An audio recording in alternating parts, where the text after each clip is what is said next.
ఆమేన్. హల్లెలూయా. చేతులతో శబ్దం గట్టిగా హల్లెలూయా. హల్లెలూయా. దేవునికి మహిమ కలుగును గాక. ఈ పునరుద్ధానపు ఆరాధన కూడి వచ్చి మీ అందరికి నా వందనాలు. అందరికి ప్రైజ్ ది లార్డ్.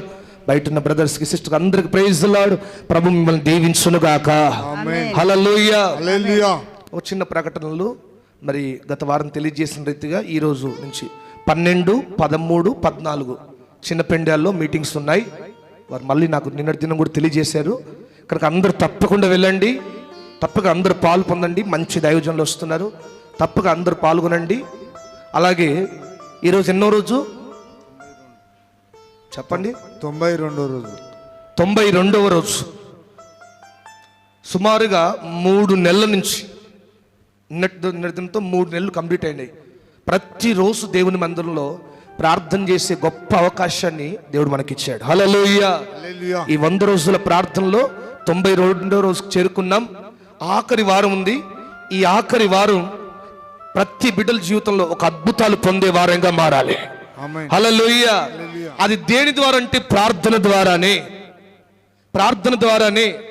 ప్రభు ఆ మాట అంటారు కదా, ఇటువంటిది తొలగిపోవుట ప్రార్థన వలనే. ఫుట్ నోట్లో ఉంటుంది, ప్రార్థన వలనే. ప్రార్థన వల్లనే ఇటువంటి కార్యాలు జరుగుతాయి. ప్రార్థన వల్లనే ఇటువంటి అద్భుతాలు జరుగుతాయి. నేను సెలవిచ్చేది ఏంటంటే, మీటింగ్స్కి వెళ్ళేవారు తప్పక వెళ్ళండి.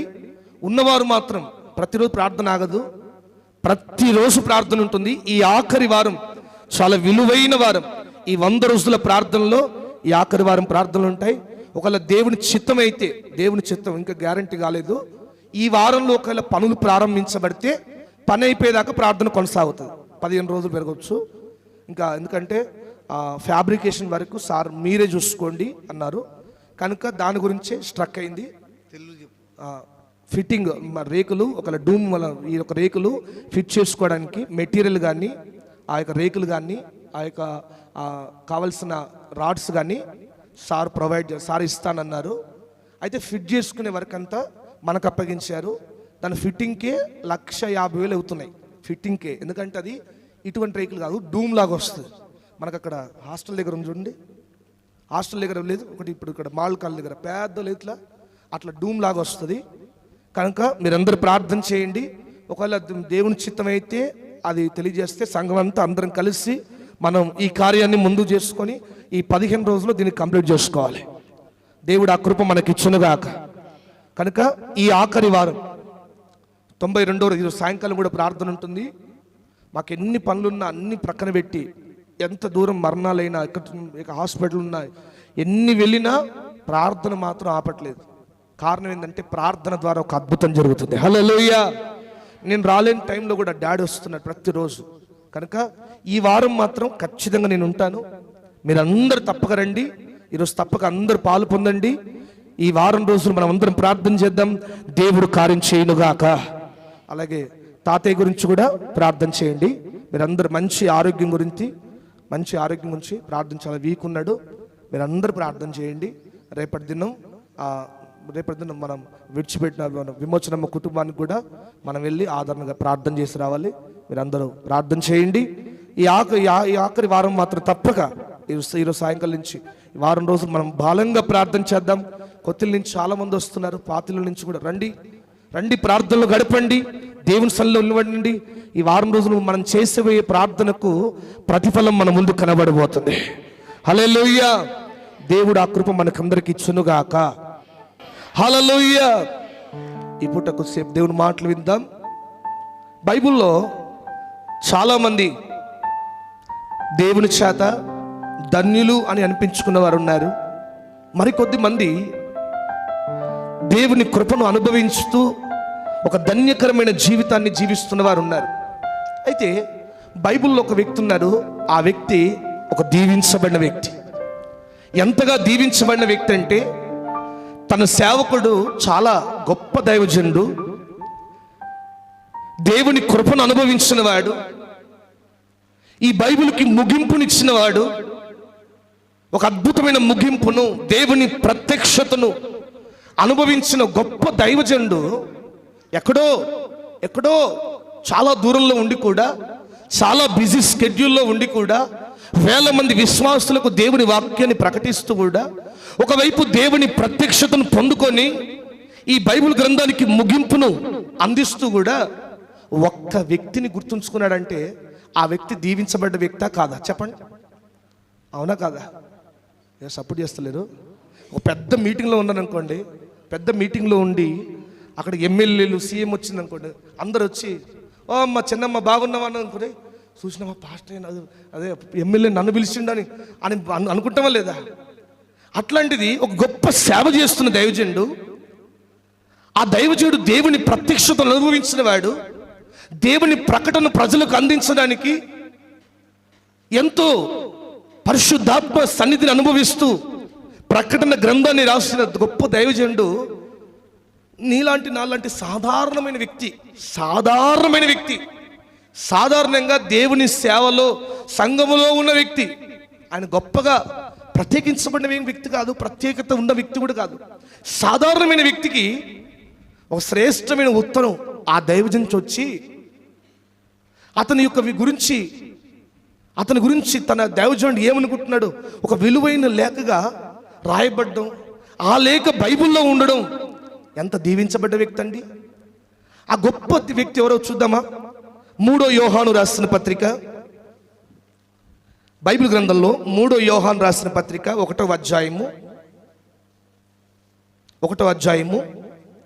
2 నుంచి 4 వరకు చదువుదాం. మైక్ తీసుకొని చదవండి దయచేసి, మైక్లో చదవండి. అందరు విందామా? శ్రద్ధగా వినండి. ప్రియుడా, నీ ఆత్మ వర్ధిల్లుచున్న ప్రకారము నీవు అన్ని విషయములలోనూ వర్ధిల్లుచు సౌఖ్యముగా ఉండవలనని ప్రార్థించుచున్నాను. నీవు సత్యమును అనుసరించి నడుచుకొనుచున్నావు గనుక సహోదరులు వచ్చి నీ సత్య ప్రవర్తనను గూర్చి సాక్ష్యము చెప్పగా విని బహుగా సంతోషించి తిని. చాలు, హల్లెలూయా. శబ్దం గట్టిగా హల్లెలూయా. మనందరికీ బాగా తెలిసిన వాక్యమే, మనం ఎన్నో రోజుల నుంచి వింటున్న వాక్యమే. కానీ ఈ పూట ఒక్క మాట జ్ఞాపకం చేద్దాం. ఇంత విలువైన బైబిల్ గ్రంథంలో ఆ వ్యక్తి పేరు ప్రస్తావించడం, ఆ వ్యక్తి గుణలక్షణాలు ప్రస్తావించడం, అది కూడా ఒక ప్రకటన గ్రంథం రాసిన గొప్ప దైవజనుడైన అపోస్తలుడైన యోహాను దగ్గర నుంచి రావడం ఎంత దీవెన, అవునా కాదా? చెప్తలేరు, కొంచెం గట్టిగా చెప్పండి, సౌండ్ పెంచండి. ఎంత దీవించబడ్డ వ్యక్తి! ఆ సేవకుని గుండెల్లో ఆ వ్యక్తికి ఉన్న స్థానం ఎంత గొప్పది! అంత ప్రత్యక్షత పొందుకుంటూ కూడా ఆ వ్యక్తి గురించి రాయడం, ఆ వ్యక్తిని వర్ణిస్తూ రాయడం, ఆ వ్యక్తి కొరకే ఈ ఉత్తరాన్ని రాయడం. సంఘములో ఎంతో మంది వ్యక్తులు ఉంటారు, సంఘములో ఎంతో మంది ఉంటారు. ఆనాడు కూడా ఎంతో మంది ఉన్నారు, వేలల్లో ఉన్నారు. ఆనాడు ఒక విలువైన సంఘానికి నాయకుడిగా ఉన్న అపోస్తలుడైన యోహాను గారు ఇంతమంది సంఘంలో కూడా ఆ వ్యక్తికి రాయడం, ఆ వ్యక్తిని గురించి రాయడం, ఆ వ్యక్తి గురించి వినడం, ఆ వ్యక్తి గురించి ప్రార్థన చేయడం ఎంత గొప్ప ధన్యత, ఎంత గొప్ప భాగ్యం. అంతటి గొప్ప భాగ్యాన్ని పొందుకున్న గాయం కాదు, ఏదో గాయం అనుకుంటారు, ఆ వ్యక్తి పేరే గాయు అనే పదానికి, గాయు అనే పేరుకు అర్థం ఏంటో తెలుసా? నెమ్మది, ఆనందకారకుడు, సంతోషపడే వ్యక్తి అనే ఒక అర్థాలు ఉన్నాయి. అతని పేరులోనే నెమ్మది ఉంది. అతని గురించి ఆ సేవకుడు కూడా ఎంత నెమ్మదిగా, ఆ సేవకునికి అంత సంతోషాన్ని కలిగించే వ్యక్తిగా, అంత దీవెన కారకుడిగా ఆ వ్యక్తి నిలబడ్డాడు, ఆ సంఘంలో నిలబడ్డాడు. అయితే ఈ పూట క్లుప్తంగా 2-3 మాటలు చెప్పని ముగిస్తాను. మరి ఆ వ్యక్తి గాయు దీవించబడ్డానికి కారణం, ఇంతటి బైబిల్ గ్రంథంలో, ఇంతటి పరిశుద్ధ గ్రంథంలో ఆ వ్యక్తి గురించి రాయబడ్డానికి కారణం ఏమిటా కారణం? అతని గుణ లక్షణాలు 1-2-3 మనం విందాం. ఎందుకు ఆ వ్యక్తి గురించి రాయబడింది? గాయుని బట్టి అపోస్తలుడైన యోహాను గారు ఏం రాస్తున్నాడు మరలా ఇప్పుడు చదువుదాం. చదవండి అక్క, మైక్ లో చదవండి, అందరు నావే చూడండి, శ్రద్ధగా వినండి. నీ ఆత్మ వర్ధిల్లుచున్న ప్రకారము నీవు అన్ని విషయములలోను వర్ధిల్లుచు సౌఖ్యముగా ఉండవలనని ప్రార్థించుచున్నాను. నీవు సత్యమును అనుసరించి నడుచుకొనుచున్నావు గనుక సహోదరులు వచ్చి నీ సత్య ప్రవర్తనను గూర్చి సాక్ష్యము చెప్పగా విని బహుగా సంతోషించి తిని, నా పిల్లలు సత్యమును అనుసరించి నడుచుకొనుచున్నారని వినుట కంటే నాకు ఎక్కువైన సంతోషము లేదు. సంతోషము లేదు, సంతోషించి తిని. ఎంత అద్భుతమైన మాట. ఎందుకు గాయు దీవించబడ్డాడు? ఎందుకు గాయు ఒక గొప్ప పేరు ఆ వ్యక్తి గురించి ఇంతటి పరిశుద్ధ గ్రంథంలో రాయబడడానికి కారణం ఏంటంటే, గాయు చూడండి, తన ఆత్మీయ తండ్రి అయిన యోహాను గారు రాస్తున్నాడు, తన కుమారునిగా భావించి, తన ఆత్మీయ కుమారునిగా భావించి తనకు రాస్తున్నాడు, నేను నిన్ను బట్టి సంతోషిస్తున్నాను. హల్లెలూయా, చెప్పాలి గట్టిగా హల్లెలూయా. నేను సంతోషించి నిన్ను బట్టి. ప్రియమైన దేవుని బిడ్డలారా, క్రిస్టినా, నిన్ను బట్టి సంతోషించాను. ప్రియమైన దేవుని బిడ్డలారా, ఎందుకు ఆ వ్యక్తి గురించి రాయబడిందంటే, ఆ తండ్రిని సంతోషపెట్టే వ్యక్తిగా ఆ ఆత్మీయ కుమారుడు ఉన్నాడు. హల్లెలూయా. ఈరోజు ప్రియమైన దేవుని బిడ్డలారా, ఈ లోకంలో ఉన్న మన తండ్రి అయినా, సేవ జరిగిస్తున్న ఆత్మీయ తండ్రి అయినా, మనల్ని నిత్యము కనిపెడుతూ కాపాడుతున్న మన పరమ తండ్రి అయినా యేసయ్యను కూడా, మన పరమ తండ్రిని కూడా సంతోషపెట్టే వారిగా మనం ఉండాలి. ఆమేన్ చెప్పండి గట్టిగా. పరమ తండ్రి అయిన యేసయ్యను ఆనందపరిచే వ్యక్తిగా మనం ఉండాలి. మన దేవుణ్ణి సంతోషపెట్టే స్వభావము, సంతోషపెట్టి ఆ గుణ లక్షణాలు, సంతోషపెట్టి ఆ మనస్సు మనం కలిగి ఉన్నప్పుడు నిశ్చయంగా మనం కూడా దీవించబడతాం. హల్లెలూయా, హల్లెలూయా. యోహాను గారు అంటున్నారు, నిన్ను బట్టి నేను సంతోషిస్తున్నాను, నిన్ను బట్టి నేను ఆనందిస్తున్నాను. నీ పేరును తలుచుకున్నప్పుడల్లా, నీ పేరును నా జ్ఞాపకం వచ్చినప్పుడల్లా నేను ఎంతో బహుగా సంతోషిస్తున్నాను. ఎంతటి గొప్ప భాగ్యం అండి. చూడండి, ఒక వ్యక్తిని బట్టి దేవుడు సంతోషిస్తే ఆ వ్యక్తి అంతకన్నా దీవించబడడానికి, అంతకన్నా దీవెన పొందుకోవడానికి ఇంకేదైనా ఉంటుందా? నేనంట, నిన్ను బట్టి దేవుడు సంతోషించగలిగితే, నిన్ను బట్టి నీ తండ్రి సంతోషించగలిగితే, నిన్ను బట్టి నీ పరమ తండ్రి ఆనందించగలిగితే, నీ యొక్క నడతలను బట్టి, నీ ప్రవర్తన బట్టి, నీ భక్తిని బట్టి, నీవు వింటున్న వాక్యాన్ని బట్టి, నీవు ఇస్తున్న ప్రిఫరెన్స్ బట్టి నీ తండ్రి సంతోషించగలిగితే నిశ్చయంగా ఆ రోజు, ఆ సంవత్సరం, నీ యొక్క ఆ జీవిత కాలం అంతా అంతకు మించిన దీవెన ఈ లోకంలో ఏదీ లేదు. హల్లెలూయా, హల్లెలూయా. బైబిల్లో ఒక తండ్రి ఉన్నాడండి. ఆ తండ్రి పేరు యాకోబు. ఆయనకి ఎంతమంది పిల్లలు అంటే ఒక ఆమెను చంపేసిరిగా. ఎంతమంది? 13 మంది కదా. నేను ఎంతమంది కుమారులనలే, ఇదేందో మనకు అంతా ఎక్కడ పోయినా కొడుకుల గురించే వస్తుంది. కుమార్తె కూడా ఉంది, చిట్ట చివరిగా ఉంది ఆమె, దీనమ్మ. ఇక ఆమె దీనా అనే పేరు మనం ఎక్కువ వినం కాబట్టి, ఎక్కువ మాట్లాడతలేం కాబట్టి ఆమెను లెక్కలు తీసేసినట్టున్నది. కానీ ఆమె కూడా ఉంది. 13 మంది ఉన్నారు. ఎంతమంది? ఆ తండ్రికి 13 మంది పిల్లలు ఉంటే ఒక్క వ్యక్తిని బట్టి తండ్రి సంతోషిస్తున్నాడు. హల్లెలూయా. ఎందుకు? దీనా ఏమైపోయింది? నీ బ్రతుకంత దీనత్వం లేకుండా అయిపోయింది. నీ బ్రతుకంత తండ్రిని బాధ పెట్టే స్వభావమే. యూదా ఏమైపోయింది? ఇంకా మిగతా వారు, రూబేను తండ్రిని బాధ పెట్టే కుమారునిగా ఉన్నాడు. షిమ్యోను, లేవి కోపోద్రికులుగా ఉన్నారు. కోపోద్రికులుగా తండ్రి వద్దన్నా కూడా ఈ వచనాలన్నీ మనం ఆదికాండం 49 అధ్యాయాలు ఉంటే మీరు ఇంటికి వెళ్ళి చదవచ్చు. అయితే ఒక్క వ్యక్తిని బట్టి తండ్రి ఎల్లప్పుడూ సంతోషిస్తున్నాడు. ఆ వ్యక్తి పేరు ఏం పేరు చెప్పండి? అయ్యో మళ్ళీ వెనక ఎక్కడెక్కడ వెళ్ళిపోయారు. ఎవరు? యోసేపు కదా.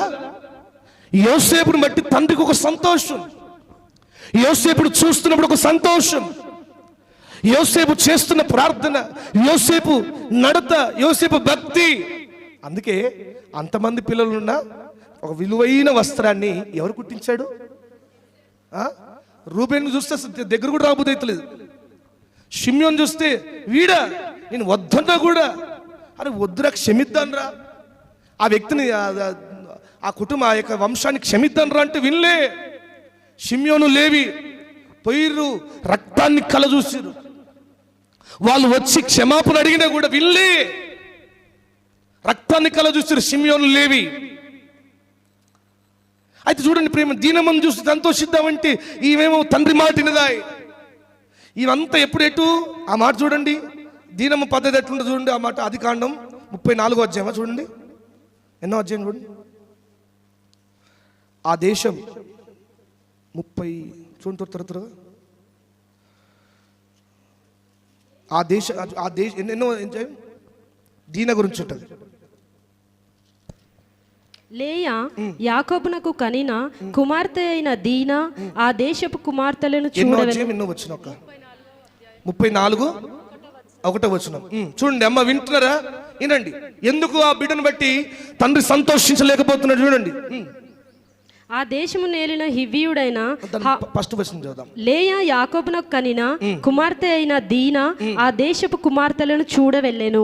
ఆ దేశము నేలిన హివ్వీయుడైన హామోరు కుమారుడగు షెకెము ఆమెను చూచి, చాలు హల్లెలూయా. వింటున్నారా? ఏదో ఇంటి దగ్గర గుడారం వేసుకున్నారు, ఏదో గుట్టు చప్పుడుగా ఉంటున్నారు. దేశంగా దేశం వచ్చాం. ఎంతగా జాగ్రత్త కలిగి ఉండాలి. జాగ్రత్త లేదు. ఎందుకు తండ్రి ఆమె బట్టి సంతోషించలేకపోతున్నాడు? కారణం ఏంటంటే జాగ్రత్త లేదు. తండ్రి మాట చూడండి, ఈ యొక్క లోకపు తండ్రి మన శరీరానుసరమైన తండ్రిని సంతోషపెట్టేటట్టు లేదు, పరమ తండ్రిని దేవునికి కూడా సంతోష కారణంగా లేదు. దీనా ఏదో ఉందా అంటే ఉంది, ఏదో గుడారం వేసుకున్నారు, అన్నదమ్ములు పనిచేస్తున్నారు, ఇంట్లో శ్రద్ధగా ఉంటూ ఇంత ప్రార్థన చేసుకుంటూ దేవుని నామాన్ని గణపరిచేటట్టుగా ఉండొచ్చు కదా. ఉండదు. ఆ మనసంతా లోకం మీద ఆ దేశ కుమార్తెలను. నేను కల్వెట్ టెంపుల్లో బైబుల్ అదేంటది మీలో కోటేశ్వర్లాగా పెట్టి అది మీలో ఎవరు బైబుల్ జ్ఞాని అని దాంట్లో మా మామయ్యతో పాటు వెళ్ళాను.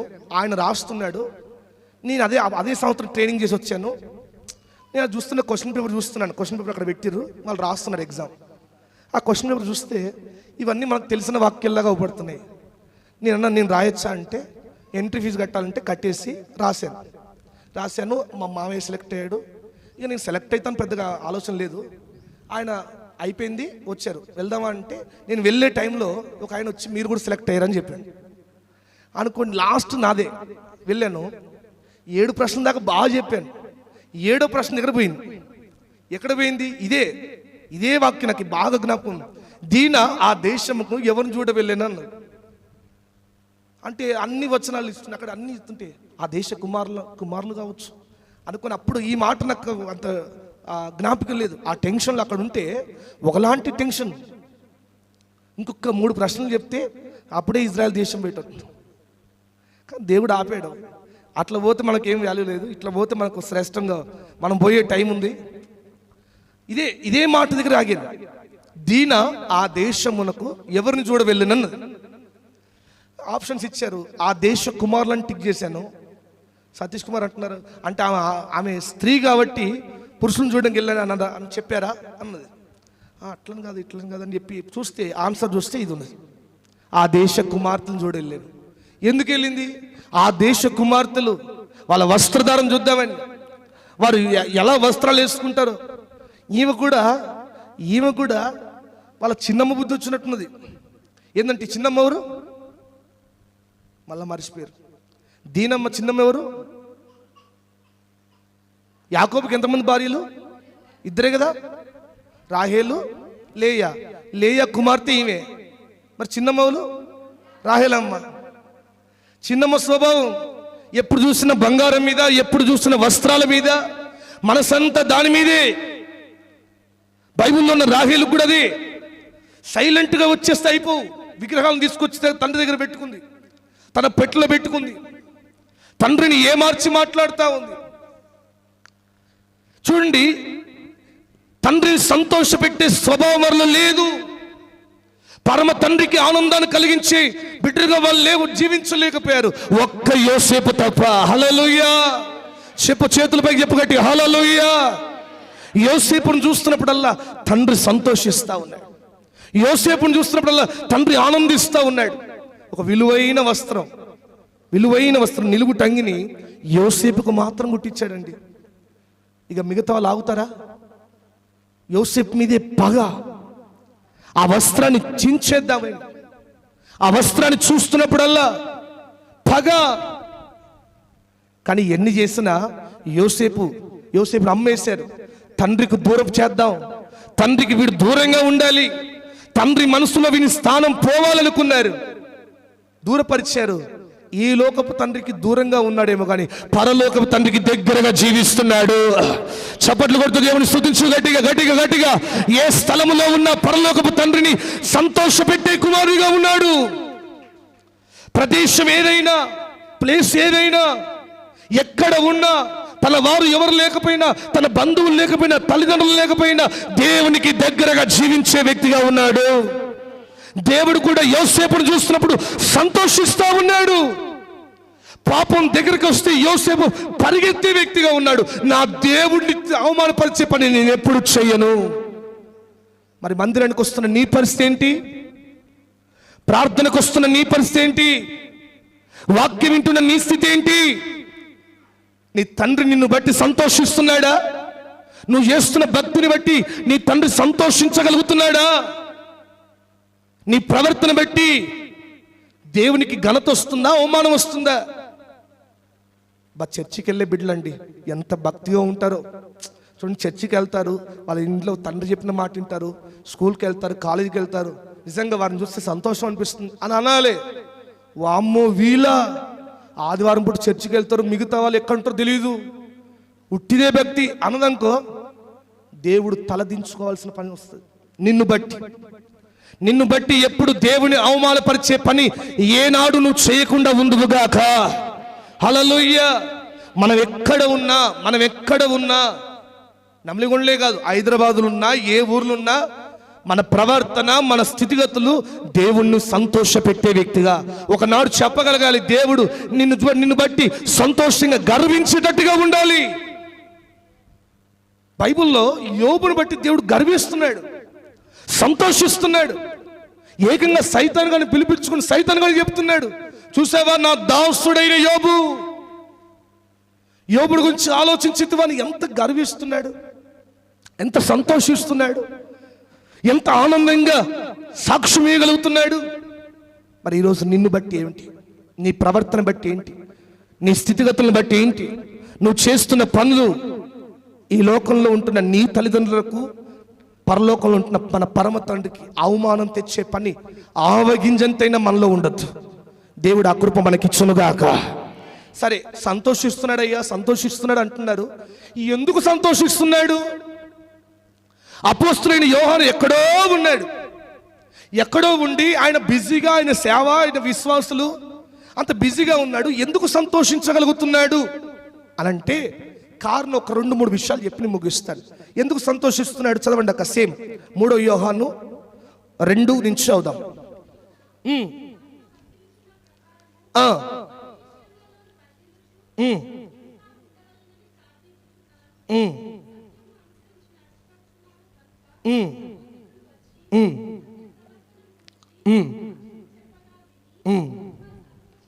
చాలక్క. హల్లెలూయా. 3 విషయాలను బట్టి తండ్రి సంతోషిస్తూ ఉన్నాడు. ఆత్మీయ తండ్రి యోహాను గారు సంతోషిస్తూ ఉన్నాడు. ఏంటి ఆ విషయాలంటే, 1, నీవు అన్ని విషయాల్లో వర్ధిల్లడం. హల్లెలూయా. ఈ లోకం మన తండ్రులైనా, మన ఆత్మీయ తండ్రి అయినా, మన పరలోక తండ్రి అయినా, నువ్వు వర్ధిల్లితే ఆ తండ్రికి సంతోషం. చెప్పండి ఒకసారి గట్టిగా ఆమెన్ చెప్పండి, ఆమెన్ చెప్పండి. నువ్వు వర్ధిల్లితే సంతోషం, నువ్వు వర్ధిల్లగలిగితే సంతోషం. గాయు వర్ధిల్లుతున్నాడని విన్నప్పుడు ఎంతో సంతోషిస్తూ కలుగుతుంది. ఈ లోకం మన తల్లిదండ్రులకు కూడా నువ్వు వర్ధిల్లుతున్నావు అనుకోండి, చక్కగా ఎదుగుతున్నావు అనుకోండి, చక్కగా ఒక చిన్నపాటి జాబ్ చేసుకుంటాం అనుకోండి, తల్లిదండ్రులు ఎంత సంతోషిస్తారండి? సంతోషం ఉంటుందా ఉండదా? నా బిడ్డ జాబ్ చేస్తా ఉంది. ఇప్పుడు మా ఇంట్లో కూడా ఏమైందంటే, మా డాడీ మా మమ్మీ మా చెల్లె గురించి గొప్పగా ఇప్పుడు మా బిడ్డ జాబ్ చేస్తుంది. మా బిడ్డ జాబ్ చేస్తాను ఒకలాంటి సంతోషం, వాళ్ళు గర్వంగా చెప్పుకుంటున్నారు. ఎవరికైనా నువ్వు చేసే చిన్న జాబ్ అయినా ఒక జాబ్లో ఉండి ఒక మంచిగా వర్ధిల్లుతున్నప్పుడు సంతోషిస్తారు. అయితే మన ఆత్మీయ తల్లిదండ్రులు కానీ పరలోకపు తండ్రి కానీ నువ్వు వర్ధిల్తే సంతోషం. అయితే ఆర్థికంగా ఇవన్నీ సెకండరీ థింగ్ అయితే ప్రాధాన్యంగా నువ్వు ఆత్మీయంగా వర్ధిల్లగలిగితే సంతోషిస్తారు. హల్లెలూయా. నువ్వు ఎంత డబ్బు సంపాదించినా దేవుని మందిరంలో 10 నిమిషాలు కూర్చోలేనిప్పుడు తండ్రి సంతోషించాడు. నువ్వు ఎంత మంచి హోదాలో ఉన్నా, ఎంత మంచి ఆస్తిపాస్తులున్నా దేవుని మందిరానికి లేటుగా వచ్చి ఏదో లేటెస్ట్గా కూర్చున్నావు అనుకోండి, ఈ తండ్రికి సంతోషం లేదు, ఆ తండ్రికి సంతోషిస్తాడా? అయ్యా నేను ఎప్పుడొచ్చినా సంతోషిస్తాడయ్యా, నా తండ్రి మనసు నాకు తెలుసు అయ్యా అంటావా? నువ్వు ఆత్మీయంగా ఎదిగినప్పుడు, నువ్వు ఆత్మీయంగా వర్ధిల్లుతున్నప్పుడు, ఆత్మీయ స్థితిలో ఎక్కడో ఘనమైన స్థానంలో ఉన్నప్పుడు ఖచ్చితంగా నిన్ను బట్టి ఆ తల్లిదండ్రులు సంతోషిస్తారు. హల్లెలూయా. ఇప్పుడు ఆత్మీయ తండ్రి అయిన యోహాను కూడా ఎందుకు సంతోషిస్తున్నాడు తెలుసా? తన కుమారుడు వర్ధిల్లుతున్నప్పుడు, తన కుమారుడు ఆత్మీయంగా ఎదుగుతున్నాడని విన్నప్పుడు బలంగా సంతోషిస్తున్నాడు, బహుగా సంతోషం కలుగుతుంది. మరి ఈరోజు నీ పరిస్థితి ఏంటి అమ్మా? మీ పరిస్థితి ఏంటి? ప్రార్థనలో ఆత్మీయ స్థితి అంటే ప్రార్థనలో వర్ధిల్లుతున్నావా? ఇంకా అందుకే బైబిల్లో ఆ మాట ఉంది, మీరు కాలం బట్టి చూస్తే బోధకులుగా ఉండవలసిన వారు. కాలాన్ని బట్టి చూస్తే మీరు ఇన్న వాక్యాలు లెక్కలేనన్ని, టేప్ రికార్డులో దాచలేనన్ని, పెన్ డ్రైవ్లు కూడా నిండిపోతున్నాయి మీరు ఇన్న వాక్యాలు, కానీ నీ మనసు నిండట్లేదే. ఎన్ని విన్నా కాలాన్ని బట్టి చూస్తే బోధకులంత గొప్ప స్థితిలో ఆత్మీయతలో ఉండాల్సిన నీవు మరలా మీకు మూల పాఠాలు, మరలా మీరు పాలు తాగిన బిడ్డలాగా మూల పాఠాలు ఇంకా జక్కయ్య దగ్గర ఇంకా అక్కడనే ఉన్నావా? ఇంకా అక్కడనే ఉన్నావు? నీ భక్తి జీవితం ఇంకా అక్కడే ఉందా? దినదినం ఎదుగుతున్న వారిని చూస్తే తండ్రికి సంతోషం కలుగుతుంది. హల్లెలూయా. అవునా కదా చెప్పండి? ఇప్పుడు ఒక తల్లికి తన బిడ్డ పుట్టిన తర్వాత ఆ బిడ్డ ఎదుగుతున్నప్పుడు ఎంత సంతోషిస్తుంది. పుట్టిన తర్వాత మనం కొద్దిమంది చూస్తుంటాం, వారిని అవహేళన చేయడానికి కాదు కానీ వారి ఎదుగుదల ఆగిపోతుంటుంది. కొద్దిమంది చూసాం, మనం యూట్యూబ్లో కూడా చూస్తుంటాం, పొట్టిగా ఉంటారు, వాళ్ళ వయసు 20-30 సంవత్సరాలు అట్లే ఉంటారు. సెంతవా స్కూల్ పక్కన కూడా మాకు తెలిసిన ఫ్యామిలీ ఉంది, అలాగే ఉంటారు. ఆ వారిని చూస్తున్నప్పుడు తండ్రి తల్లులకు ఎంత బాధ అండి. చూడండి ఎంత బాధ. అయ్యో నా పిల్లలు ఎదగపోయా, తన తోటి పిల్లలు అందరూ ఎదుగుతున్నారు, ఎంత బాధ అనిపిస్తుంది కదా.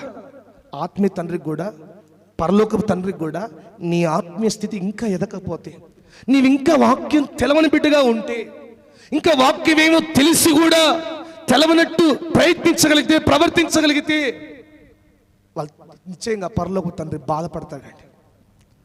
పరలోకపు తండ్రి బాధపడతాడు. నిన్ను బట్టి సంతోషించినప్పుడే నువ్వు దీవెన కారకుడిగా మారుతావు. హల్లెలూయా. దినదినం వాక్యంలో ఎదగాల్సిన నీవు ఇంకా లోకానుసారమైన ఆచారాలు మునిగి తేలుతున్నావు. వాటిని విడిచిపెట్టకుండా, లోకాన్ని, లోకాచారాలను, లోక సాంప్రదాయాలను విడిచిపెట్టకుండా నేను ఎదుగుతున్నాను అంటే భ్రమ. నేను ఇంకా దేవునిలో ఎదుగుతున్నానని చెప్పుకుంటూ మందిరానికి లేటుగా వస్తున్నావు అనుకోండి, నువ్వు ఎదుగుతున్నావు అంటే నవ్వుతాడు దేవుడు. ఎదిగిన వ్యక్తికి ఏముంటాయి? ఎదుగుతున్న వ్యక్తికి, వర్ధిల్లిన వ్యక్తికి ఆత్మీయ స్థితిలో ఎంత గ్రహింపు ఉంటుంది. నీ ఇంటిలో నువ్వు ఒక్కదాన్ని రక్షించబడ్డావా? నీ ఇంటిలో నువ్వు ఒక్క వ్యక్తివి దేవుని తెలుసుకున్నావా? నీకున్నంత భాగ్యం ఏది లేదు తెలుసా? నిన్ను బట్టి, నీ ఒక్క వ్యక్తి బట్టి నీ కుటుంబం అంతా మందిరానికి నడిపించుకునే భాగ్యం దేవుడికి ఇచ్చాడు. హల్లెలూయా. ఎప్పుడు నీ ప్రవర్తన సరిగా ఉన్నప్పుడు, నీ ఆత్మీయతలో సరిగ్గా నువ్వు నిలబడ్డప్పుడు, వాక్యంలో కరెక్ట్గా నిలబడ్డప్పుడు, ప్రార్థన జీవితంలో, భక్తి జీవితంలో, పరిశుద్ధతలో నిలబడ్డప్పుడు, అప్పుడు కదా నీ కుటుంబం మారేది.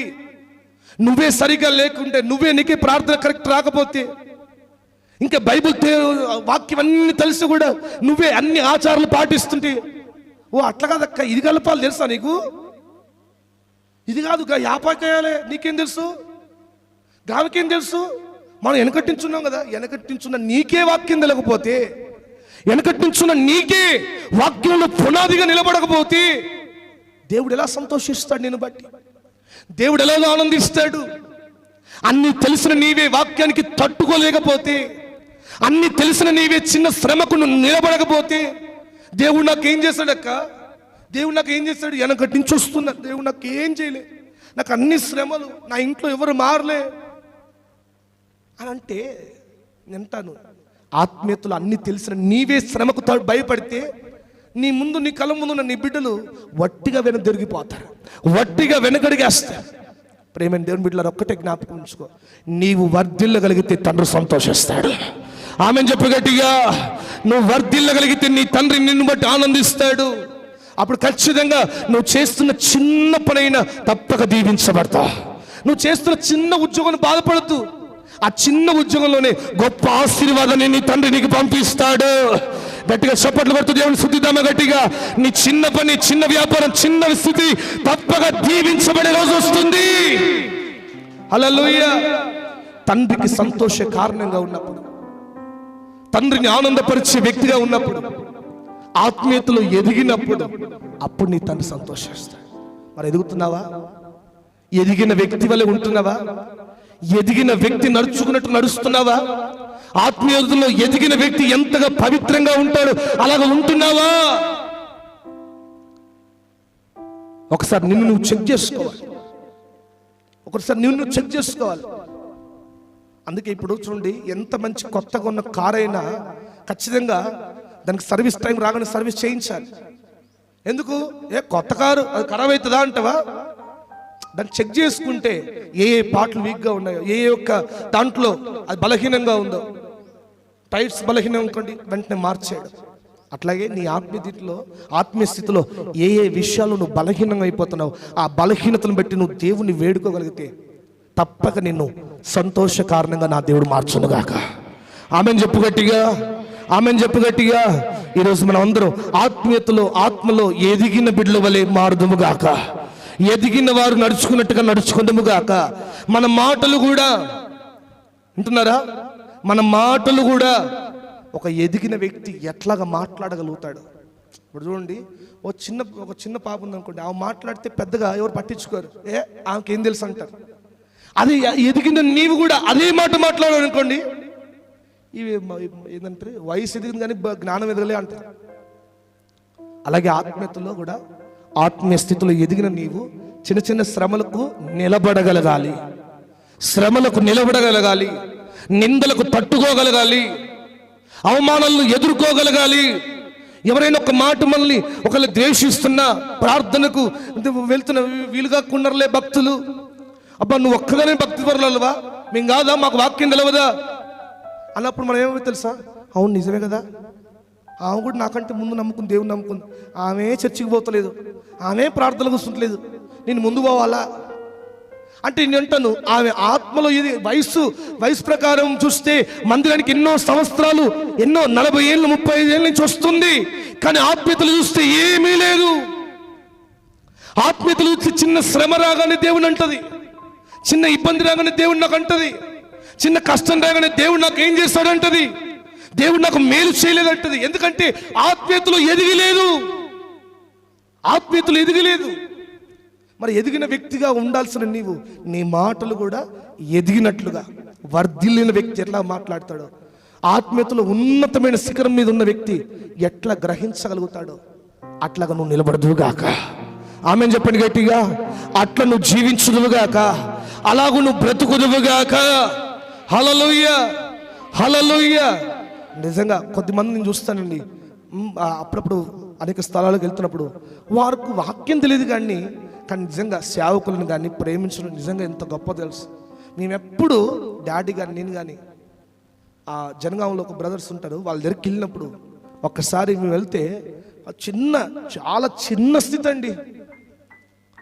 వాళ్ళు ఏం చేస్తారంటే ఈ మసాలాలు అమ్ముకుంటూ, పెద్దగా చదువు లేదు, వాక్యం తెలియదు, చిన్న కాలానికి తగ్గట్టు ఏదో చిన్న వ్యాపారం చేసుకుంటూ అమ్ముకుంటారు. ఆయనకు 5 పిల్లలు, మంచి ఇల్లు లేదు. కానీ అక్కడికి వెళ్ళినప్పుడు మేమే కాదు, ఏ సేవకుడు వెళ్ళినా ఆ వీధిలో కనపడగానే వెంటనే వాళ్ళ పిల్లలు ఇంటికి పరిగెత్తి, డాడీ అయ్యగారు వచ్చాను అని చెప్పి కుర్చీలు వేస్తారు, చక్కగా గౌరవిస్తారు. వాళ్ళకి ఏం తెలుసండి వాక్యం అడిగితే ఒక్క మాట తెలియదు, బైబిల్లో ఉన్న ఆది కాండం కూడా తెలియదు. కానీ వాళ్ళు ఎంత ఆత్మీయతలు ఎదిగిన అనుభవంలో ఉన్నారు చూడండి. నువ్వు వాక్యంలో ఎదిగిన వ్యక్తివని ఎప్పుడు తెలుసా? నువ్వు వాక్యాన్ని స్పష్టంగా చదివినప్పుడు కాదు, ఆ వాక్యం నీలో కనబడ్డప్పుడు, వాక్యాన్ని చెప్పినప్పుడు కాదు, ఆ వాక్యం నీలో వినబడ్డప్పుడు, నీలో ఆ ప్రవర్తన కనబడ్డప్పుడు, అప్పుడు నువ్వు ఆత్మీయతలో ఎదిగిన వ్యక్తివే. చదువు లేదండి, వాళ్ళ భార్యకు కానీ పిల్లలు కానీ చదువు లేదు. కానీ సేవకులు వచ్చినా, సేవకులతో పాటు ఏ విశ్వాసం వచ్చినా వెంటనే ఫస్ట్ చేసే పని, సేవకులు కుర్చీలు వేస్తారు, వెంటనే ఒక చాపేస్తారు, అందరూ మోకరిస్తారు, అయ్యా ప్రార్థన చేయండి అంటారు. ఎప్పుడు వెళ్ళినా ఒక మాట వాక్యం చెప్పండి అయ్యా అంటారు. అంటే ఎంత ఆత్మీయతలు చూడండి. మనలో కొద్దిమంది చూస్తే నాకు అనిపిస్తుంది, వాళ్ళు ఎన్నో ఏళ్ళు దేవుని నమ్ముకుని కూడా సేవకుడు రోడ్డు మీద వెళ్తే అసలు చూసినట్టుగా కొన్నిసార్లు ఇంటి దగ్గరకు వస్తే ఆ చూసినట్టుగా. ఇంకా అలా ఉండొద్దు. మన ప్రవర్తన, మన క్రియలు దేవుణ్ణి సంతోషపడే వ్యక్తిగా మార్చుదుముగాక. గాయుని బట్టి అపోస్తలుని యోహాను గారు సంతోషించగలుగుతున్నాడు. నా ప్రియ కుమారుడు, ప్రియుడా అని డీరెస్ట్గా, ఒక ఎంత ప్రియమైన తన సొంత కుమారుని పిలిచినట్టుగా, ఎంతగా ఆ స్థానం చూడండి, గుండెల్లో ఆ స్థానం నిలిచిపోయింది. ఆత్మీయతలు ఎదుగుతున్న వారిని చూస్తే సేవకులు చాలా సంతోషిస్తారు. డాడీ కూడా ఎవరైనా పెళ్లి సంబంధాలకు మన చర్చి విషయాలు ఎవరైనా అడిగింది అనుకోండి, బ్రదర్స్ ఉన్నారా లేదంటే సిస్టర్స్ ఉన్నారా అంటే, బాగున్నారు, మంచిగా ఆత్మీయతలు బాగుంటారు, వారు ఆర్థికంగా మాత్రం చాలా కొంచెం తక్కువలో ఉంటారు, కానీ మా బిడ్డలు మాత్రం ఆత్మీయంగా చాలా మంచి స్థితిలో ఉంటారని చెప్తాడు. నేను ఎప్పుడు అది జ్ఞాపకం గుర్తిస్తాను. మనం అలాగా జీవించుదుము గాక. ఆమెను చెప్పండి గట్టిగా. మొట్టమొదటిగా తండ్రి ఎప్పుడు సంతోషిస్తాడు? మర్చిపోయినప్పుడా? ఎప్పుడు? నీవు వర్ధిల్లినప్పుడు. చెప్పండి అందరూ, చెప్పండి. వర్ధిల్లినప్పుడు అని చెప్పండి. బయట ఉన్న వారు చెప్పండి, దేంట్లో? ఎప్పుడు? యోసేపు అంకుల్ కొమరైతే ఎప్పుడు? వర్ధిల్లినప్పుడు. దేంట్లో? ఆత్మీయంగా, ఆత్మీయ స్థితిలో, ప్రార్థనలో, విశ్వాసంలో, దేవుని కొరకు నిలబడే విషయంలో నువ్వు ఎంతగా వర్ధిల్లుతావో అంతగా నీ తండ్రి సంతోషిస్తాడు.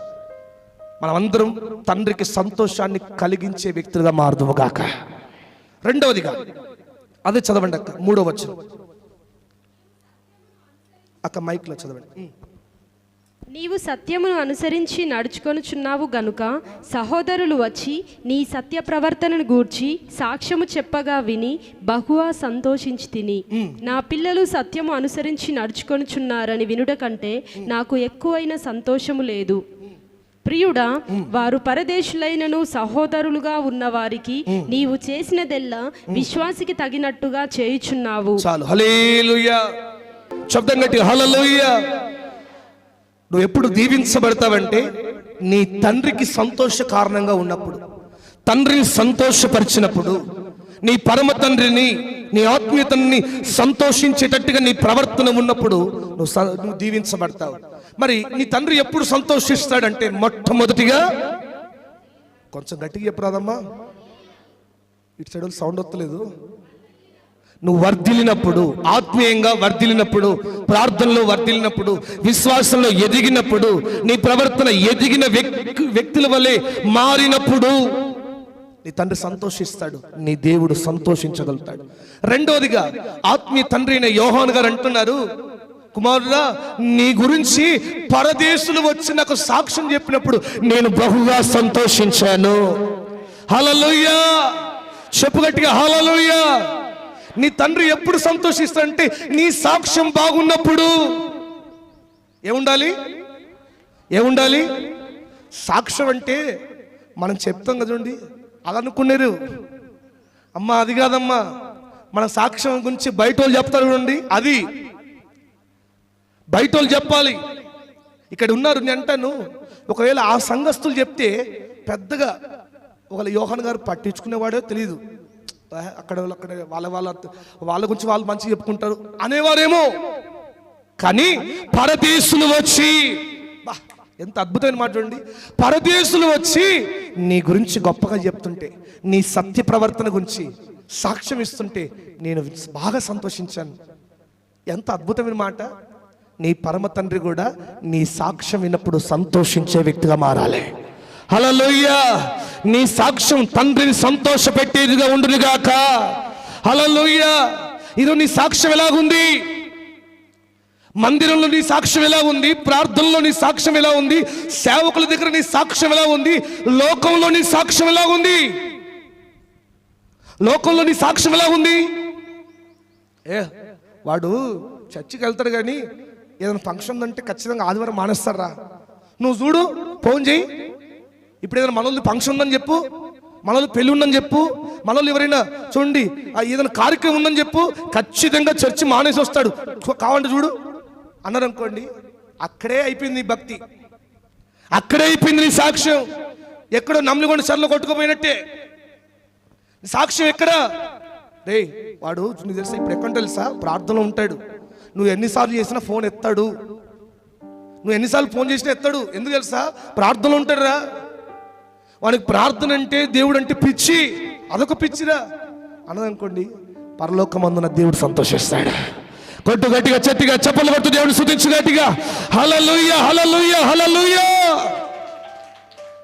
అప్పుడు సంతోషిస్తాడు. చూసావా, లోకస్తులు కూడా, లోకంలో తిరిగేవారు కూడా నా కుమారు గురించి ఎంత గొప్ప సాక్ష్యం చెప్తున్నాడు అని సంతోషిస్తాడు. అంతేగాని రే నువ్వు ఫోన్ చేయి, వాక్యంలో ఉన్నా కూడా అరే పాపం చర్చికి వెళ్ళినా అంటే నీకు తెలియదురా, వాక్యం అవుతుంటే ఫోన్ వచ్చిందంటే బయటకు వస్తాడు. మనకు మన పేరు చూస్తే బయటకు వస్తాడు రా.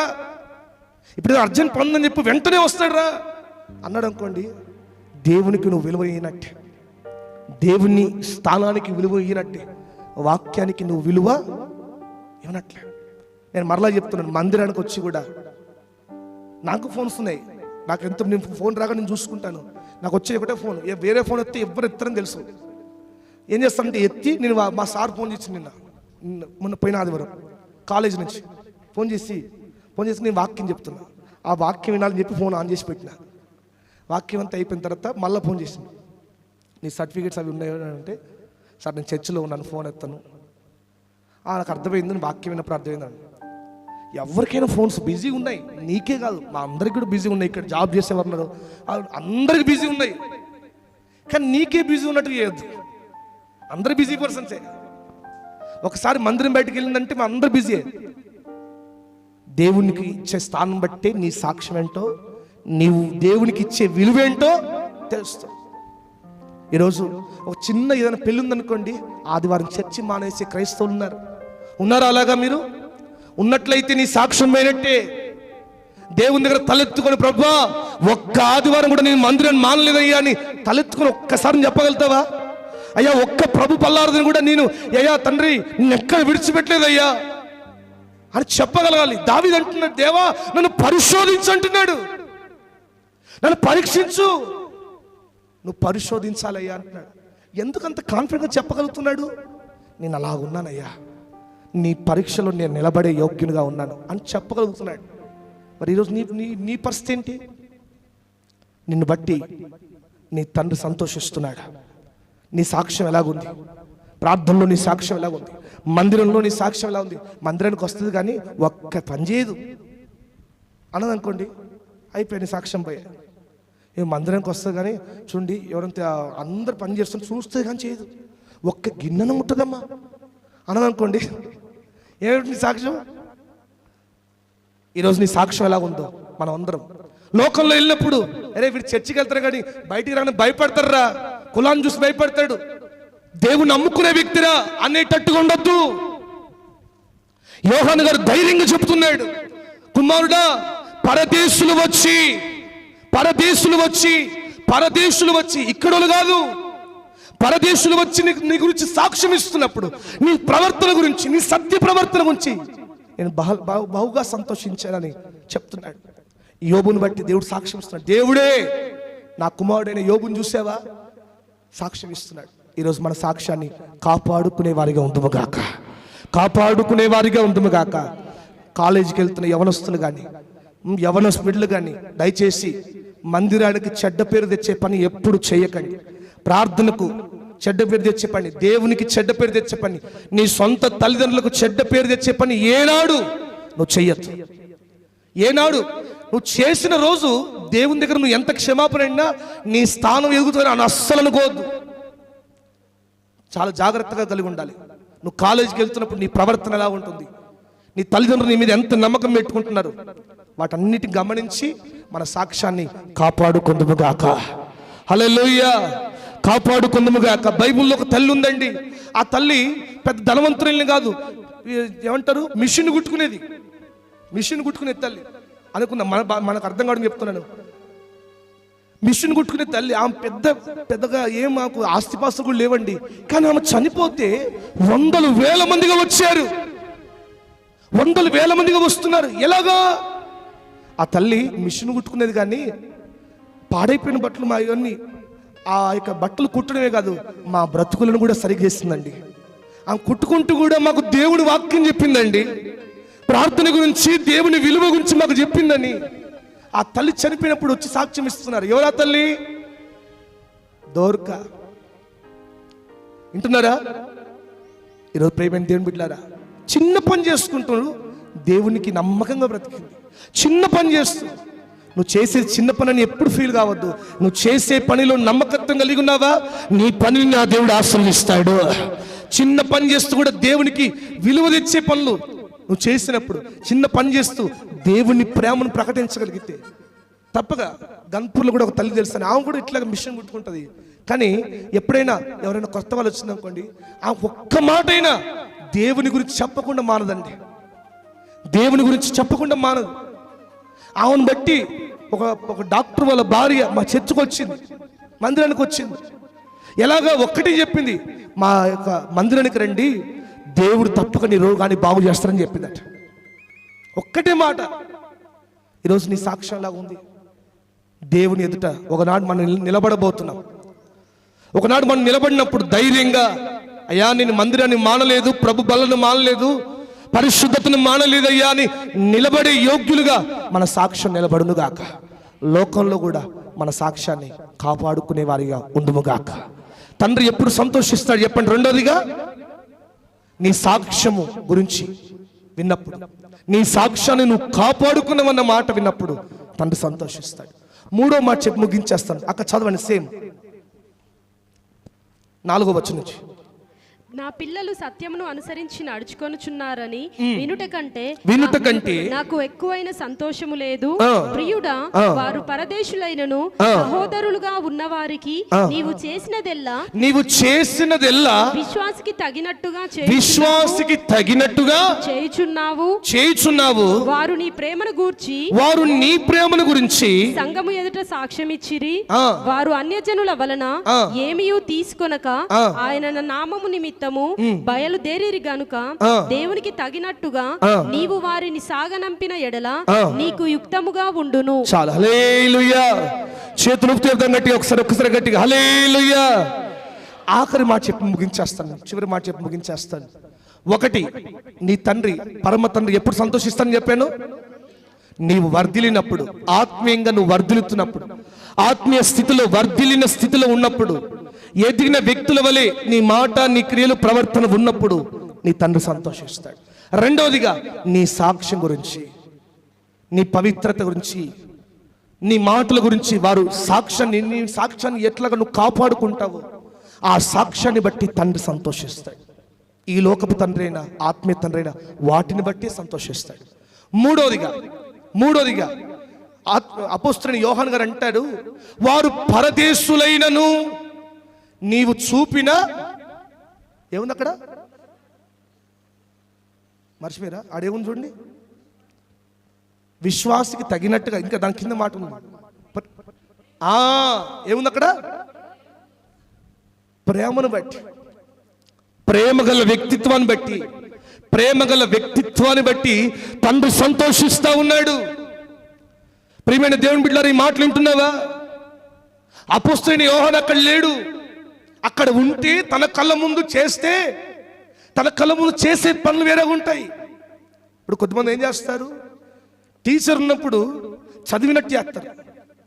టీచర్ ఉన్నప్పుడు ఇప్పుడు అదేంది, మన కరోనా టైంలో జూమ్ క్లాసెస్ పెడితే అందరు చేసేది ఏం తెలుసా, ఆ వీడియో అన్మ్యూట్ చేస్తారు, వీడియో ఆఫ్ చేస్తారు, అందరూ ఉన్నారంటే ఎవ్వరు క్లాస్ లేదు, చదివినట్టే.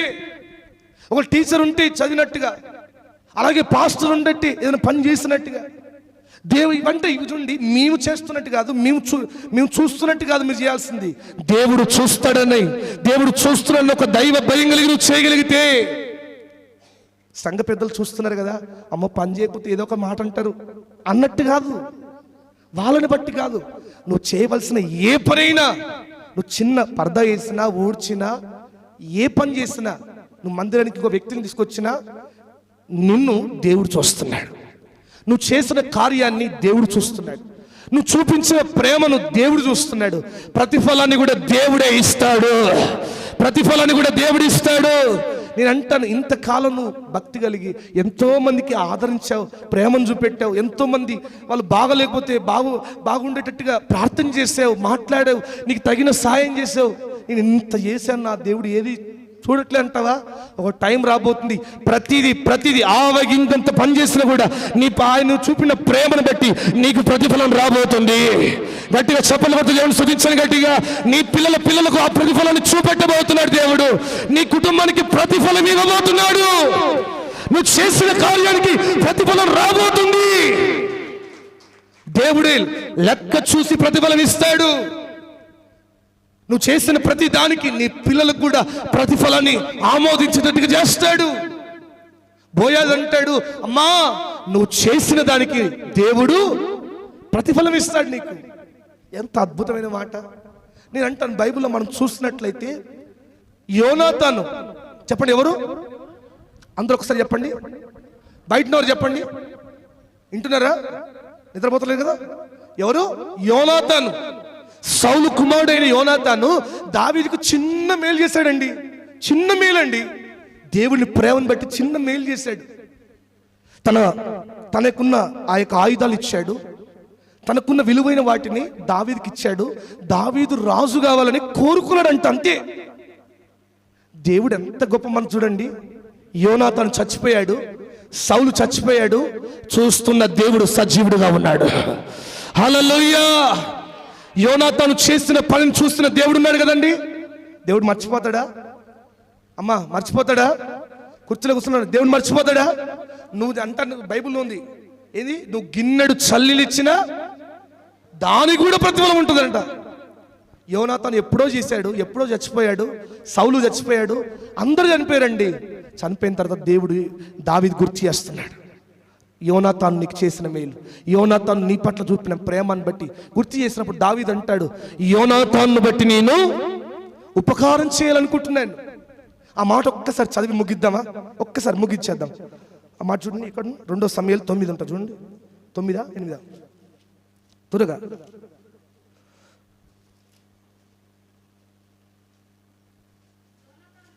అక్క ఎన్నోది? 2 సమూయేలునా? 2 సమూయేలు 9:1 చూడండి.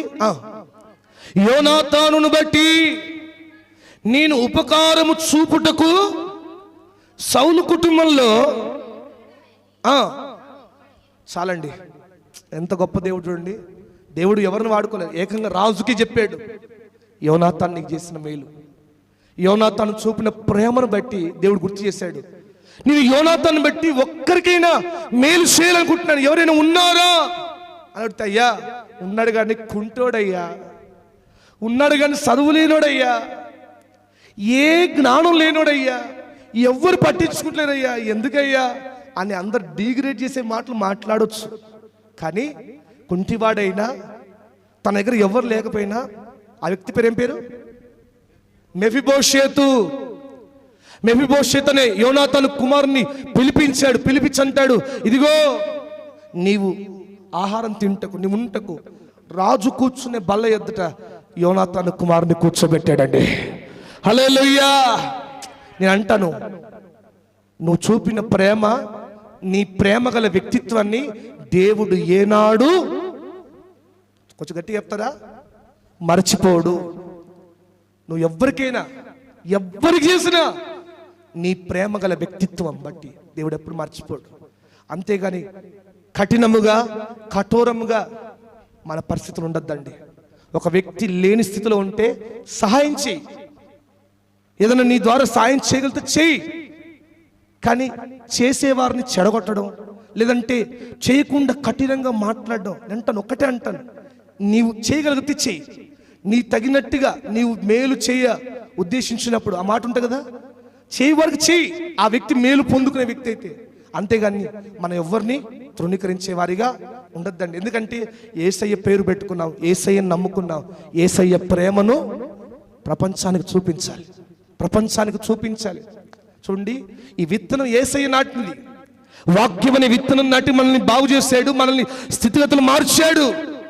నువ్వు పని చేసే చోట, నువ్వు పని చేస్తున్న చోట కూడా దేవుని ప్రేమను ప్రకటించవచ్చు. ప్రేమ గల వ్యక్తిత్వాన్ని బట్టి మారిన వాళ్ళు ఎంతో మంది ఉన్నారు.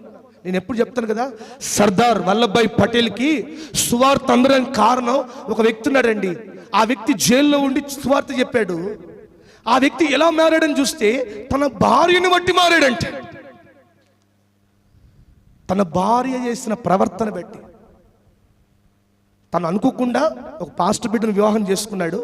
చేసుకున్నప్పుడే చెప్పాడంట, నువ్వు దేవుణ్ణి నమ్ముకున్నావు తెలుసు నాకు, కానీ నీ భక్తి ఏందో నువ్వు చూసుకో, నీ బైబిల్ ఏందో. నా కళ్ళ ముందు ఎప్పుడైనా బైబిల్ చదివినట్లయితే నన్ను దేవునిలోకి మార్చాలని, నన్ను దేవుని వైపు నడిపించాలని చూస్తే ఆనాడే నేను చంపేస్తానన్నాడట.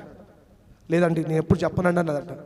ఏ నాడు కూడా తానున్న రోజుల్లో ఏ రోజు బైబిల్ చేయలే, యేసు ప్రభు అందరికి ప్రభు, యేసు ప్రభు ఒక్కడే దేవుడు అని ఏ రోజు చెప్పలే అంటండి. బైబిల్ చదవలే, పాట పాడలే, మందిరానికి వెళ్ళలే. మరి ఎట్లా భర్తను మార్చిందంటే, ఒకరోజు ఇలాగే బక్సింగ్ అనే దైవజనుడు ఆ ఊరికి వస్తున్నాడంట. భర్త ఆఫీస్ రెడీ అయ్యాడు, తను షూ వేసుకుంటుంటే షూకి లేస్ కడుతుందట. కడుతూ, ఏమండి నాకు పేరు పెట్టిన దైవజనుడు బక్సింగ్ గారు, గొప్ప దైవజనుడు మన ఊరికి వస్తున్నాడండి, మీరు కొంచెం సాయంకాలం తొందరగా వచ్చి మన ఇద్దరం కలిసి వెళ్దామని అని అంతే. ఒక్కసారి అదే కాలుతో తన్నాడట. ఆయన పేరు కూడా ఉంది, మరలా నేను సాయంకాలం వచ్చి చెప్తాను. ఒక్కసారి కాలుతో తంతే తల అలా వెళ్ళి మంచం కోలుకి తాకిందంట. రక్తం ఇలా ఆరుతుంది. నాకు తెలుసండి మీరు ఖచ్చితంగా వస్తారు అని అంతే. ఆఫీస్కి వెళ్ళిన తర్వాత ఆలోచిస్తా ఉన్నాడంట, అరే నేను చూసిన దేవుని బిడ్డలు ఇలా లేరే, నేను కాలేజీలో చూశాను, కాలేజీలో యవనస్తులను చూశాను, వీళ్ళు దేవుని నమ్ముకున్నవారు ఎలాగ ఉంటారని చూస్తే వాళ్ళని లేరే, ఏం మాత్రం దేవుని ప్రేమను చూపెడుతుంది అనుకొని సాయంకాలం వచ్చి సరే వెళ్దాంలే అని చెప్పి బక్సింగ్ గారి దగ్గర మీటింగ్కి వెళ్ళారంటండి. వాక్యం విన్నాడు, మెల్లమెల్లగా వాక్యానికి అలవాటు పడి మందిరానికి వెళ్ళాడు. ఆటోమేటిక్గా దేవుని వైపు తిరిగాడు. ఆయన ద్వారా మన దేశానికి, దేశాన్ని పరిపాలిస్తున్న సర్దార్ వల్లభాయ్ పటేల్కి సువార్త అందేది. చప్పలు కొడుతూ గట్టిగా గట్టిగా గట్టిగా దేవుని స్తుతించు గట్టిగా. హల్లెలూయా హల్లెలూయా. ప్రేమ గల వ్యక్తిత్వాన్ని బట్టి, తన ప్రవర్తన బట్టి తన భర్తను మార్చుకుంది. ఇంట్లో గయ్యాల్లాగా ఉన్నదనుకో, అమ్మో నీకు ఏం చెప్తుండే పాస్టర్ అన్నదనుకో, నీ బరువయ్యే నా బరువయ్యే. చర్చికి వెళ్తుంది. ఇంకా మా ఇంటి సైడు ఒక ఆమె ఉంటుంది, పాలు అమ్ముకుంటుంది. ఆమె వాళ్ళ కోళ్ళ గురించి చెప్తుంది. కాదయ్యా అది బైబిల్ చదువుతుంది. బైబిల్ చదువుతా? అవునా, మరి ఒక్కసారి చర్చికి రాలేమంటే చర్చిలో చదువుతా, ఇంటికాడ చదువుతుందంట. ఒక్కసారి కానీ ఇట్లా ఏ చెయ్యా అంటుంది. ఎంత అవమానం. మనం ప్రేమ గల వ్యక్తిత్వాన్ని చూపిస్తే దేవుడు ప్రతిఫలం ఇస్తాడు. యోహాను ఆత్మీయ తండ్రి అయిన యోహాను గారు సంతోషిస్తూ అంటున్నాడు, నువ్వు పరదేశుల ఎడల, నీ దేశం కాకపోయినా, నీ వారు కాకపోయినా, నీ కులం వారు కాకపోయినా వారిని ప్రేమించి ఆహ్వానించి నువ్వు ఇచ్చిన ఆతిథ్యం, వారు చెబుతున్నప్పుడు నేను సంతోషించానయ్యా. ఎంత అద్భుతమైన మాట. మరి ఈరోజు నీ పరిస్థితి ఏంటి? అయ్యా నా కులవోలకే సువార్త చెప్తా, నా కులవోలకే అన్నం పెడతా అనే ఆ యొక్క కులతత్వం ఉంటే ఈరోజు యేసు నామములో డిలీట్ అయిపోవాలి. నీలో ఏం తత్వం ఉండాలి? ప్రేమగల వ్యక్తిత్వం నాటబడాలి, ప్రేమగల వ్యక్తిత్వం నాటబడాలి. దేవుని దయను అనువనువును అనుమతించే వారిగా మారుదుముగాక. దేవుడు ఆ కృప నీకు ఇచ్చునుగాక. నిన్ను బట్టి పరమ తండ్రి సంతోషించునుగాక. నిన్ను బట్టి ఆనందించి ఆ స్థితికి నువ్వు నడిపించబడుదువుగాక. నువ్వు వర్ధిల్లినప్పుడు, నువ్వు ఆత్మీయంగా వర్ధిల్లినప్పుడు సంతోషిస్తాడు. నీ సాక్ష్యం కాపాడుకున్నప్పుడు సంతోషిస్తాడు. నీ ప్రేమగల వ్యక్తిత్వాన్ని, నువ్వు ప్రేమను వ్యక్తపరిచినప్పుడు, వారు ఎవరైనా కఠినాత్ములైనా, నీ గురించి చెడ్డగా మాట్లాడినోలైనా, నిన్ను అవమానించులోనైనా, నువ్వు వారికి ప్రేమను ప్రకటించినప్పుడు దేవుడు నిన్ను బట్టి సంతోషిస్తాడు. ఆత్మీయ తండ్రి నిన్ను బట్టి సంతోషిస్తాడు. నీ తల్లిదండ్రులు కూడా నిన్ను బట్టి సంతోషిస్తాడు. ప్రతిఫలం నిన్ను దీవెన కారణంగా దేవుడు మారుస్తాడు. గాయు అలాగ జీవించాడు. మనం కూడా అలాగ జీవించి మనం దేవుణ్ణి సంతోష పెట్టే వారిగా మారుదుముగాక. ఉందామా అలాగా? ఉందామన్నవారు ఆమెను చెప్పండి ఒకసారి గట్టిగా. ఇక్కడి నుంచి ఉంటానన్నవారు ఆమెను చెప్పండి. ఉంటావా? ఈరోజు చూస్తాను, ఒకవేళ ఆదివారం ఏదైనా ఫంక్షన్ రాని, ఏదైనా పెళ్ళి రాని, ఏదైనా కార్యక్రమం జరిగిందనుకో, ఎంతమంది వస్తారు చూస్తాను. వచ్చే వ్యక్తివైనా వెళ్ళే వ్యక్తివా, నీ భక్తిని కాపాడుకుందాం. ఈ రోజు నుంచి కరెక్ట్ వారం రోజులు ఉంది. ఈ వారం చివరి వారం 100 రోజుల ప్రార్థనకు ముగింపు ఇవ్వబోతున్నాం. ఈ ఆఖరి వారం తప్పకుండా అందరూ రండి, ప్రార్థనలు గడపండి. ఈరోజు సాయంకాలం వస్తున్నాను, ఖచ్చితంగా అందరూ రండి, ప్రార్థనలు గడుపుదాం. దేవుడు మీకు చేసిన దానికి ప్రతిఫలం ఇచ్చునుగాక. ప్రార్థన చేద్దాం. మోకరించి ఒక చిన్న ప్రార్థన చేద్దాం. అందరం మోకరిద్దాం. మోకరించి 2 చేతులు ఆకాశం వైపెత్తి హల్లెలూయా హల్లెలూయా. చేతులు ఆకాశం వైపెత్తి, చేతులు ఆకాశం వైపెత్తి మనసారా, ప్రభా ఈ వ్యక్తిత్వం నాకు దయచేయి ప్రభా, ఈ మనసు నాకు దయచేయి ప్రభా, ఈ స్వభావం నాకు దయచేయి ప్రభా. ఇంతకాలం ప్రభా నిన్ను తెలుసుకొని కూడా, నిన్ను ఎరిగి కూడా ప్రభా, వాక్యాన్ని తెలుసు కూడా ప్రభా, నేను తెలియనట్టుగా నేను జీవించాను అయ్యా, తెలియనట్టుగా మాట్లాడాను. నా మాటలు నా క్రియలు నేను బాధపరిచాయేమో ప్రభా, నా ప్రవర్తన నేను బాధపరిచిందేమో ప్రభా. ఒక్కసారి నన్ను జ్ఞాపకం చేసుకో అయ్యా, ఒక్కసారి క్షమించండి అయ్యా. నీ రక్త ప్రోక్షణ నాకు దయచేయండి ప్రభా. అయ్యా ఆత్మీయంగా ఎదుగుదల నాకు దయచేయి ప్రభా. అయ్యా కాలమును బట్టి చూస్తే బోధకులుగా ఉండాల్సిన మీరు ఇంకా నువ్వు మూలపాటలు నేర్చుకుంటున్నారు అన్నట్టుగా మేము అలా ఉండొద్దయ్యా. మేము వాక్యంలో ముందుండాలి, ప్రార్థనలో ముందుండాలి, పరిశుద్ధతలో ముందుండాలి, ప్రవర్తనలో ముందుండాలి, పరిచర్యలో ముందుండాలి ప్రభా. ప్రేమ గల వ్యక్తిత్వం నాకు దయచేయి, ప్రేమ గల వ్యక్తిత్వం నాకు దయచేయి ప్రభా, నాకు దయచేయి ప్రభా. నీ ప్రేమను లోకానికి ప్రకటించే మనసు దయచేయి. నీ ప్రేమను అయ్యా పరదేశుల ఎడల, అయ్యా తండ్రి లోకముస్తుల ఎడల, కఠినస్తుల ఎడల నీ ప్రేమను చూపాలయ్యా, నీ ప్రేమను ప్రకటించాలయ్యా. నా ప్రవర్తన, నా క్రియలు, నా మాటలు నీ ప్రేమను చూపించాలయ్యా. ఆ మనస్సు నాకు దయచేయి ప్రభా. అయ్యా ఇప్పటిదాకా ఆ మనసు లేకుండా ఉన్నానేమో, ఒక్కసారి జ్ఞాపకం చేసుకో, ఒక్కసారి నీ కృప నాకు దయచేయండి, నీ మనస్సు నాకు దయచేయండి అని ఒక చిన్న ప్రార్థన చేద్దాం. ఒక చిన్న ప్రార్థనతో యేసయ్య నామమును మహింపడదాం. హల్లెలూయా హల్లెలూయా హల్లెలూయా హల్లెలూయా. అయ్యా నాకు ఆ కృప దయచేయి ప్రభా. గాయువును బట్టి ఆత్మీయ తండ్రి సంతోషిస్తున్నాడు, ఆత్మీయ తండ్రి యోహాను గారు సంతోషిస్తున్నాడు. ఆ కుమారుడు వర్ధిల్లితే నాకు ఎంతో సంతోషం అయ్యా. మా సంఘం కూడా వర్ధిల్లితే మాకెంతో సంతోషం అయ్యా. ఆత్మీయంగా వర్ధిల్లాలి, వాక్యములో వర్ధిల్లాలి, విశ్వాసంలో వర్ధిల్లాలి, ప్రార్థనలో వర్ధిల్లాలి అయ్యా. అయ్యా మేము ఎదిగిన వారిగా వాళ్ళే ఉండాలి, ఎదిగినట్లుగా మా జీవితాలు మార్చయ్యా. అయ్యా మా సాక్ష్యాన్ని బట్టి నువ్వు సంతోషిస్తావని, మా సాక్ష్యం అయ్యా కాపాడుకోవాలయ్యా. యవనస్తులుగా ఉన్న మేము మా సాక్ష్యం కాపాడుకోవాలయ్యా. కాలేజీకి వెళ్తున్న యవనస్తులను జ్ఞాపకం చేసుకో అయ్యా.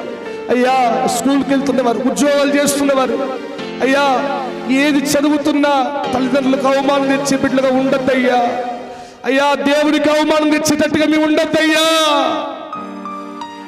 నిన్ను సంతోషపెట్టాలి, మా కాలేజీలలో మా ప్రవర్తన బట్టి నిన్ను సంతోషించాలి.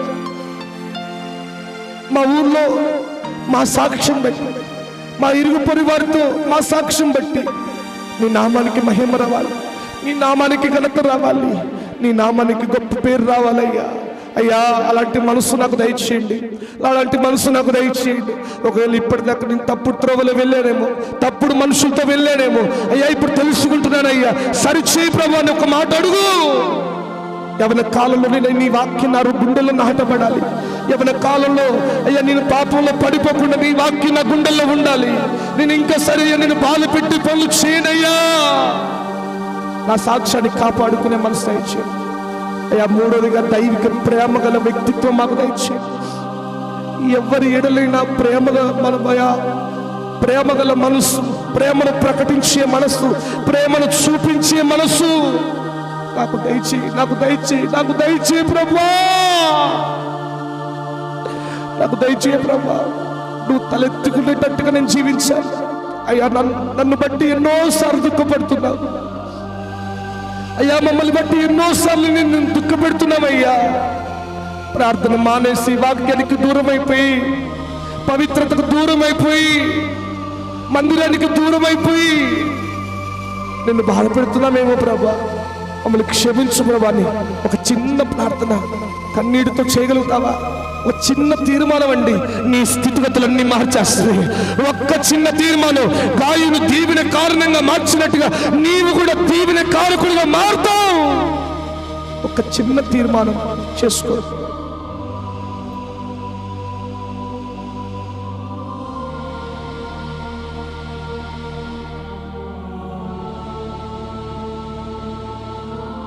ఒక చిన్న ప్రార్థన చేద్దాం. వాక్యం ధ్యానిస్తూ ఈ 100 రోజుల ప్రార్థనల ముగింపులో ఉన్నాము. మన జీవితాలు దేవుడు సంతోషపెట్టేట్టుగా, తండ్రి సంతోషపడేటట్టుగా, ఆత్మీయ తండ్రి సంతోషించేటట్టుగా, మన తండ్రులు మన తల్లిదండ్రులు సంతోషపెట్టేటట్టుగా మనం ఉండేటట్టుగా ప్రార్థన చేద్దాం. రాయలమ్మంటూ ప్రార్థన చేస్తుంది.